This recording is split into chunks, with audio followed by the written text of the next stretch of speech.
बच्चों, आज की टॉपिक में अपने यूट्यूब चैनल अजनबी@movitet में आपका स्वागत करते हैं। प्यारे बच्चों, आज के टॉपिक में हम दर्पण से संबंधित कुछ तथ्य, कुछ परिभाषाएं सीखेंगे। चलिए आज ब्लैक बोर्ड की ओर चलते हैं। देखिए, हमारे जिससे हमने आपको बताया था गोली दर्पण के बारे में, तो हमारा गोली दर्पण आपने पढ़ा है। गोली दर्पण के बारे में तो आप ध्यान समझिएगा कि जो गोली दर्पण होता है बच्चों, वो दो प्रकार से होता है। कितने प्रकार का होता है? दो प्रकार का। हम पहला कह सकते हैं अवतल दर्पण और दूसरा उत्तल दर्पण। देखिए, अवतल, यहाँ समझिए, पहले हम इधर उत्तल दर्पण लिखेंगे बच्चों, उत्तल दर्पण, और इधर की ओर लिखेंगे अवतल दर्पण। अब इसका रीजन हम बता रहे हैं क्यों ऐसे लिख रहे हैं। अवतल दर्पण, जैसे मान लीजिए हम कह रहे हैं कि ये गोला, बड़ा सा आपने गोला ले लिया। देखिए, ये बड़ा सा गोला ले लिया और इस गोले को देख रहे हैं कि इस गोले के अगर खोखले गोले के भाग को काटेंगे तो हमारा एक पिष्ट का निर्माण होगा। किसका निर्माण होगा? पिष्ट का निर्माण। और पिष्ट के निर्माण में अगर एक तरफ पॉलिश कर दें, एक तरफ क्या कर दें? पॉलिश कर दें, तो हमारा बन जाएगा दर्पण बनेगा। अब दर्पण में बात आती है कि जो दर्पण अवतल दर्पण होता है और उत्तल दर्पण होता है, उनमें परावर्तन की क्रिया के आधार पर किसे हम उत्तल दर्पण बोलेंगे और किसे अवतल दर्पण बोलेंगे, इस टॉपिक में पहले ध्यान देंगे कि जैसे मान लीजिए कि ये गोले का भाग है, हम इसके गोले के भाग को यहाँ से काट करते हैं। अगर यहाँ से बीच वाले भाग को काट के हटा दिया जाता है बच्चों, तो देखेंगे हमको इस तरह की कहीं आकृति आपको मिल रही है ना, आपको इस तरह की आकृति। और इस तरह के जो शेप मिल रहे हैं, इस तरह के शेप में देखिए, ये ध्यान देना है आपको कि ये इस तरह वक्राकार शेप हमको मिल रहा है। इधर भी इस तरीके का वक्राकार शेप मिल रहा है। अब आप ध्यान देंगे कि इस वक्राकार शेप में हमको किसी प्रकार की कोई दिक्कत नहीं है। देखिए, इस वक्राकार शेप में आपको ये ध्यान देना है पृष्ठ में कि परावर्तन जो होता है, परावर्तन, वो परावर्तन के लिए आप हमेशा याद रखेंगे कि जो दर्पण को होगा वो हमेशा दर्पण को दाहिनी ओर, किस ओर? दाहिनी ओर पेंट करना है। किधर की ओर? दाहिनी ओर। तो बताइए, चलिए हम इधर की ओर दाहिनी। और दूसरी प्रॉपर्टी होती है दर्पण का अध्ययन करते समय, ये ध्यान देना है कि वस्तु को हमेशा दाहिनी की ओर पेंट करना है। और दूसरी बात, पृष्ठ जो हमारा होता है वो दाहिनी ओर कलई किया होता है, और जो उसका बचा हुआ, जिसे हम जहाँ वस्तु को रखते हैं, वो वस्तु हमेशा बाईं ओर रखी जाती है। तो यहाँ समझिए, अगर हम इसका दाहिना भाग कलई करेंगे और इस भी दर्पण का दाहिना भाग कलई करेंगे, तो देखिए दोनों कलई करने वाले भाग में एक उभरा भाग बच रहा है और एक हमारा दबा हुआ भाग बच रहा है। हमने आपको परावर्तन की क्रिया में बताया था कि यदि परावर्तन की क्रिया उभरे हुए तल से होती है तो उसे उत्तल दर्पण कहा जाता है, और यदि परावर्तन की क्रिया दबे हुए तल से होती है तो उसे हम अवतल दर्पण कहते हैं। तो यहाँ देखिए, ये हमारी कौन सी क्रिया होती है? परावर्तन की क्रिया। किसकी क्रिया? परावर्तन की क्रिया। समझिए आगे टॉपिक को। हमने आपको इतना बताया, तो देखिए आप समझ आए साधारण तरीके से कि परावर्तन का अध्ययन करते समय हमको इस बात का ध्यान देना चाहिए कि जो हमारी जो वस्तु होती है वो सदैव दर्पण के बाईं ओर होनी चाहिए, और जो दर्पण होता है वो सदैव दाहिनी ओर कलई होना चाहिए। दूसरी बात, कंडीशन में हमने आपको बताया कि अब आप पहचान गए कि अवतल दर्पण और उत्तल दर्पण क्या है। अब अगली टॉपिक की ओर हम बढ़ेंगे। तो अगली टॉपिक में पढ़ेंगे गोली दर्पण से संबंधित परिभाषा। हमारी अगली टॉपिक क्या होगी? गोलीय दर्पण से संबंधित परिभाषाएं। आगे चले देखते हैं। गोलीय दर्पण से संबंधित तथ्य।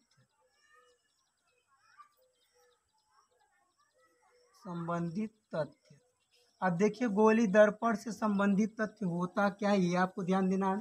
इसे अंग्रेजी में बोलते हैं facts of spherical mirror. Spherical mirror. अब आप समझने का प्रयास करें।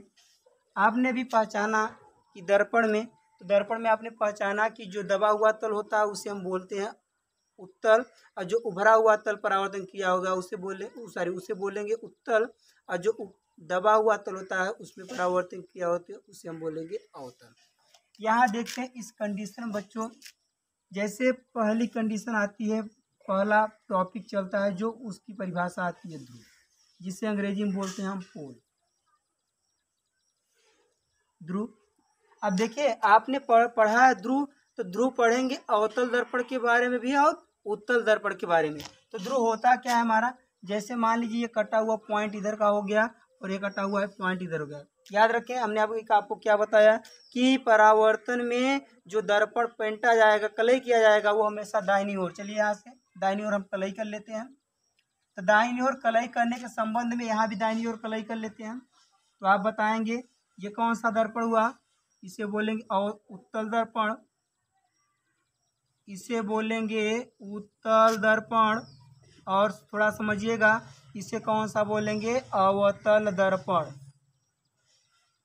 अब समझिएगा ये हमारा उत्तल दर्पण और अवतल दर्पण कंडीशन मिल गई।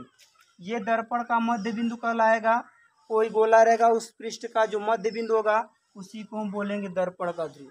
यानी ये भी यहाँ पर मध्य बिंदु हुआ और ये भी यहाँ पर मध्य बिंदु हुआ। तो ध्रुव की परिभाषा होती है कि किसी गोलीय दर्पण का मध्य बिंदु किसी गोली दर्पण का मध्य बिंदु ध्रुव कहलाता है। क्या कहलाता है, ध्रुव कहलाता है। अब आप समझेंगे तो ध्रुव, अब याद रखिएगा इसका मतलब ये दर्पण हमारा हुआ और ये दर्पण हमारा हुआ। दोनों दर्पणों में ये हमारा जो पॉइंट दिख रहा है इसे हम क्या नाम देंगे, ध्रुव। ऐसे प्रदर्शित करते हैं पी से, तो लिखेंगे इससे स्मॉल पी से या कैपिटल पी से, दोनों से बता सकते हैं, से प्रदर्शित करते हैं।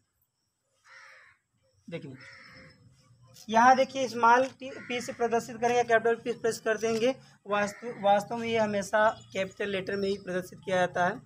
अब यहाँ देखेंगे तो ये आपने जान पाया कि ये हमारा कौन सा बिंदु हो गया, ध्रुव, और ये भी हमारा कौन सा बिंदु हो गया, ध्रुव। के बाद हम चलते हैं तो देखिए ध्रुव से पहली परिभाषा हमने आपको बता दिया कि किसी गोली दर्पण का मध्य बिंदु ध्रुव कहलाता है। इसे पी से प्रदर्शित करते हैं। आप दर्पण में देख पा रहे हैं कि हमारा ध्रुव कौन सा है। अब ध्रुव के बाद में हम अगली हेडिंग के बारे में पढ़ेंगे। तो ध्रुव के बाद अगली हेडिंग बच्चों हमारी होगी, ध्रुव के बाद आती है वक्रता केंद्र। कौन सी हेडिंग आती है, वक्रता केंद्र। अब यहाँ देखेंगे वक्रता केंद्र आती है जिसे बोलते हैं centre of curvature, centre of curvature. तो ध्यान समझिए सेंटर ऑफ कर्वेचर होता क्या है बच्चों। अभी आपके पास नीचे चित्र बना हुआ है। सेंटर ऑफ कर्वेचर क्या होता है, जैसे इस गोले को आप आगे बढ़ाएंगे, इस गोले को आप आगे बढ़ाएंगे, ये हमारा गोला इस कोई शेप को प्राप्त करेगा। अगर इस शेप को प्राप्त कर रहा है, इस गोले को भी आगे बढ़ाएंगे तो कोई न कोई शेप प्राप्त करेगा। इन शेप की कंडीशन में इसका सेंटर ऑफ मास सेंटर कहीं ना कहीं बनेगा। इस गोले का भी सेंटर कहीं ना कहीं होगा। तो कहते हैं किसी गोली दर्पण के केंद्र को, किसके केंद्र को, किसी गोली दर्पण के केंद्र को हम बोलेंगे वक्रता केंद्र। यहाँ देखिए यह समझिए, और ये भी हमारा टॉपिक इधर समझिए कि ये हमारे इन दोनों पॉइंटों को हम क्या करेंगे, वक्रता केंद्र। तो समझिए यहाँ से बोलते हैं किसी गोलीय दर्पण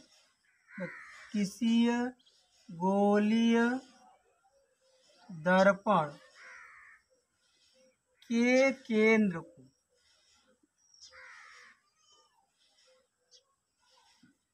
क्या कहेंगे, वक्रता केंद्र। वक्रता केंद्र कहते हैं। अब देखिए वक्रता की आप पहचान गए कि जो गोला रहेगा, कोई भी गोला रहेगा, उसका कुछ न कुछ सेंटर रहेगा, उस सेंटर को हम क्या बोलेंगे, वो वक्रता केंद्र। अब वक्रता केंद्र के बाद हमारी इसे सी से प्रदर्शित करते हैं, इसे सी से प्रदर्शित करते हैं। अब देखिए आपको दो हेडिंग तैयार हुई। पहली हेडिंग के बारे में आपने तैयार किया, देखिए यहाँ समझिए थोड़ा सा बच्चों।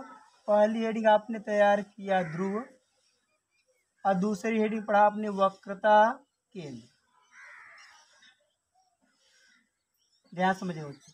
अब हम आते हैं तीसरी हेडिंग पर। जो तीसरी हेडिंग होती है वो वक्रता त्रिज्या होती है। कौन सी होती है? वक्रता त्रिज्या। वक्रता त्रिज्या के बारे में थोड़ा सा अध्ययन करते हैं। वक्रता त्रिज्या क्या होती है समझिए। यहाँ से जो हमारा ये पृष्ठ हुआ, अब इस पृष्ठ में इसका कुछ न कुछ केंद्र हुआ, इसी ये पृष्ठ हुआ, अब इसका कहीं ना कहीं केंद्र, ये समझने का प्रयास करें।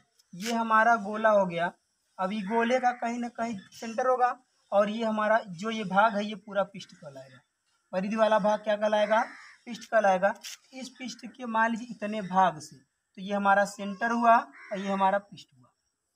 तो कहते हैं सेंटर से पृष्ठ के बीच की दूरी, सेंटर से पृष्ठ के बीच की दूरी जो ये दूरी कहलाएगी, इसी दूरी को बोलेंगे हम वक्रता त्रिज्या।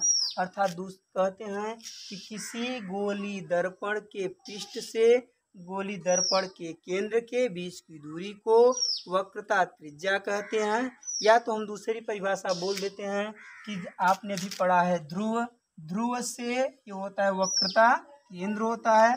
तो कहते हैं ध्रुव से वक्रता केंद्र के बीच की जो दूरी होती है वो कहलाती है वक्रता त्रिज्या कहलाती है। तो यहाँ समझने का प्रयास करें। तो आपने अभी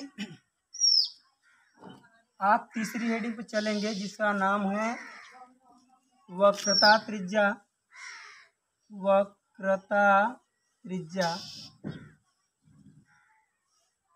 इसे बोलते हैं radius of curvature, radius of curvature.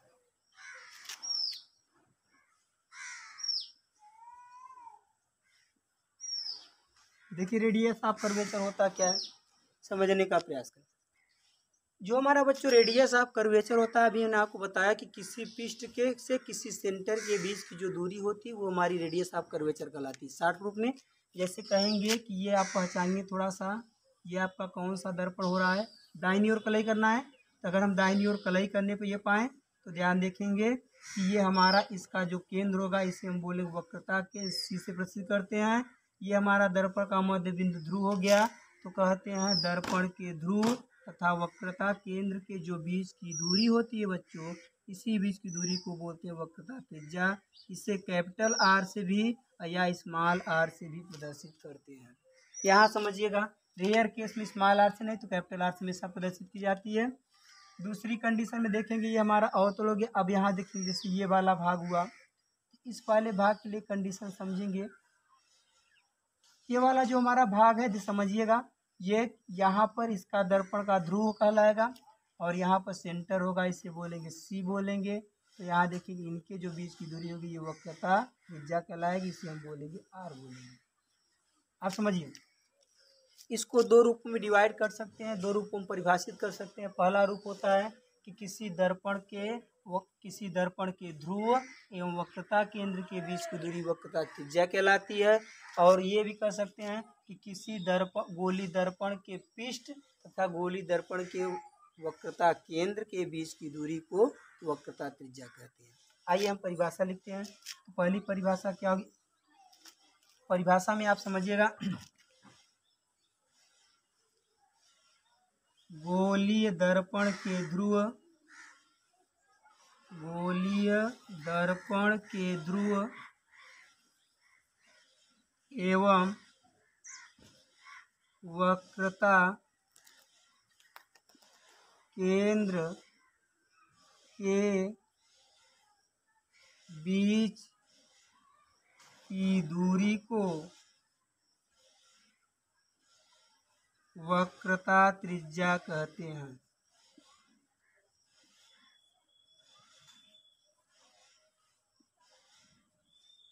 या हम दूसरी परिभाषा क्या देते हैं, गोलीय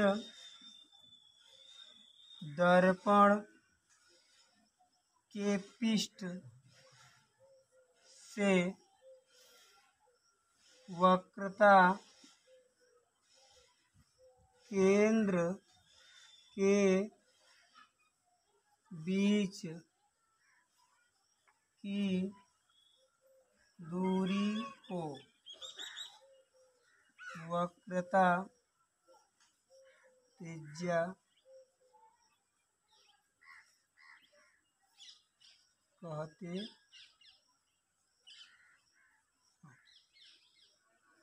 अब समझिए, हमने इतना आपको बताया।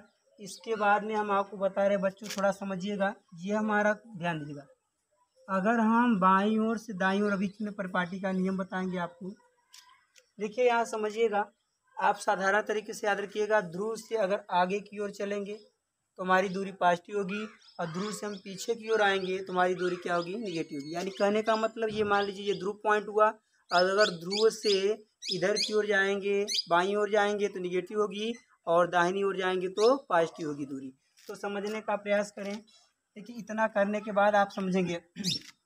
जैसे हमने आपको बताया कि ये दूरी होती, समझिए ये ध्रुव हो गया, ध्रुव से हम दाहिनी की ओर जा रहे हैं, तो दाहिनी ओर ये कौन सा दर्पण हुआ, उत्तल की अवतल, ये हुआ हमारा उत्तल, और ये हमारा कौन सा हुआ, अवतल।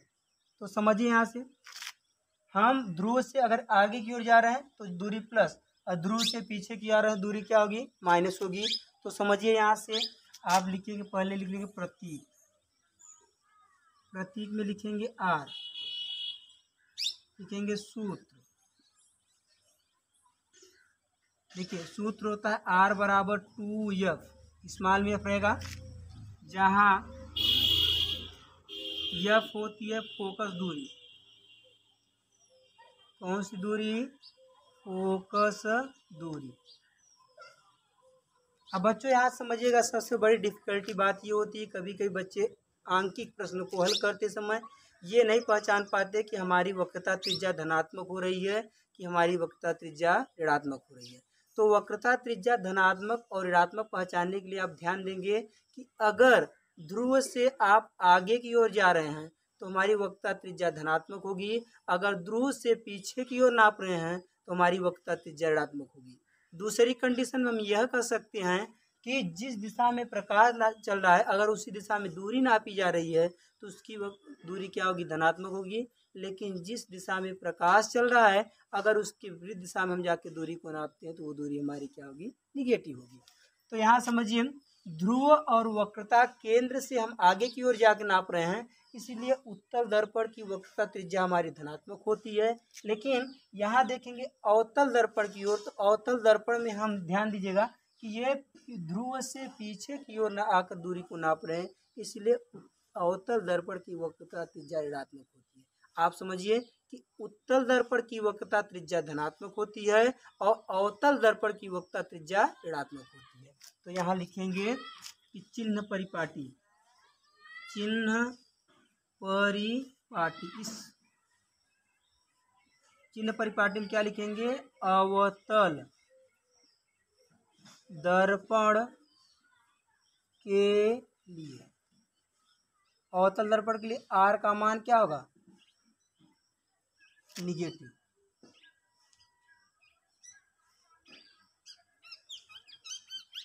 ऋणात्मक। और उत्तल के लिए, उत्तल दर्पण के लिए आर का मान क्या होगा, धनात्मक। तो देखिए आर का मान धनात्मक हुआ और आर का मान ऋणात्मक हुआ, तो आप समझेंगे कहीं भी उत्तल दर्पण आया है तो वहाँ आर का मान प्लस मानेंगे, और कहीं अवतल आ गया तो आर का मान माइनस मानेंगे। यहाँ तक समझने के बाद हम अगली हेडिंग पे चलते हैं। देखिए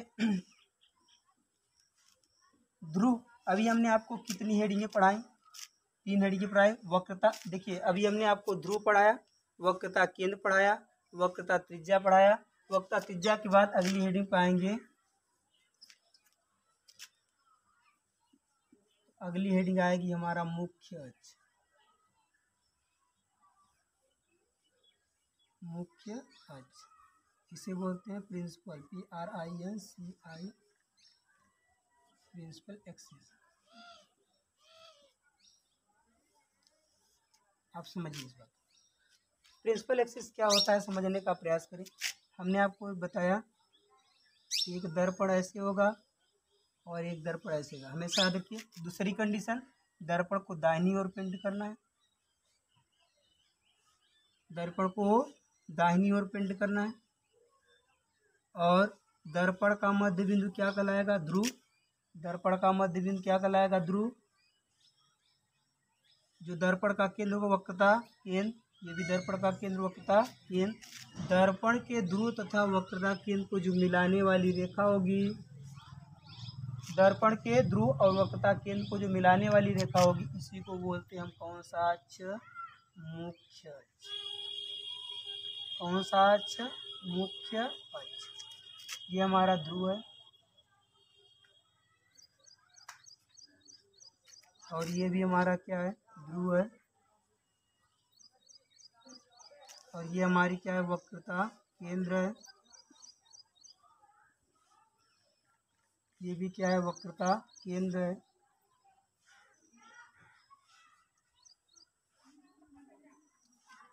दर्पण के ध्रुव तथा वक्रता केंद्र को मिलाने वाली रेखा क्या कहलाएगी? मुख्य अक्ष। परिभाषा क्या होती है? किसी गोलीय दर्पण के ध्रुव एवं वक्रता केंद्र को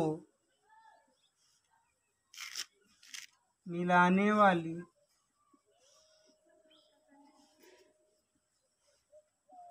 रेखा मुख्य अक्ष कहलाती है।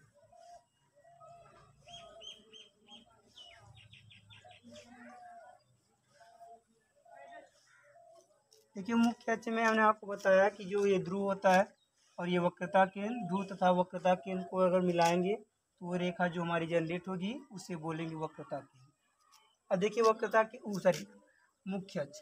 अब मुख्य अक्ष के बाद आप पढ़ेंगे,